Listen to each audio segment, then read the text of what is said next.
Rektori i Universitetit të Tiranës Mynir Koni është përgjigjur kryeministrit Edi Rama, i cili e fajësoi dje për mungesën e përgjegjësisë dhe zbatimit të disa pikave të paktit për universitetin pas vendimeve të qeverisë, duke paralajmëruar shkarkimin e tij nga detyra. Kreu i qeverisë tha se pas protestës së studentëve, çdo gjë ka lëvizur përveç xhaketës së rektorit, që sipas Ramës, ai vijon që të mos ketë asnjë shqetësim, edhe pse pjesa më e madhe e kërkesave të studentëve është përgjegjësia e rektoratit bazuar te autonomia. Por rektori përgjigjet për të gjitha akuzat e kryeministrit përmes një letre të gjatë, duke i cilësuar akuzat si sulm tendencioz dhe të paprecedent, pasi sipas Konit, vetëm ai po sulmohet nga të gjithë rektorët. Nga ana tjetër, ai topin e fajit e hedh në drejtim të dekanëve.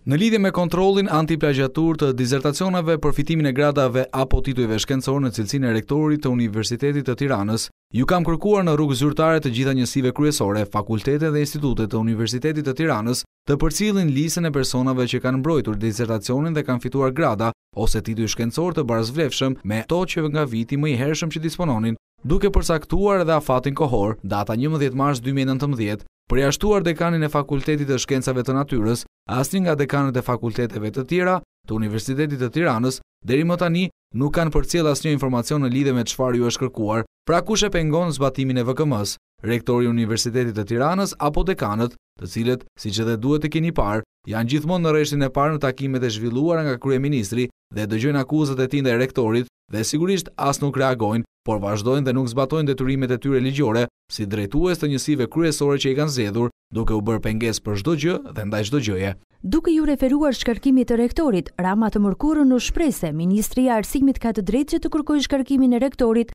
dhe e bën për 30 ditë, kohë që i jepet presidentit për të vendosur nëse e pranon ose jo këtë gjë.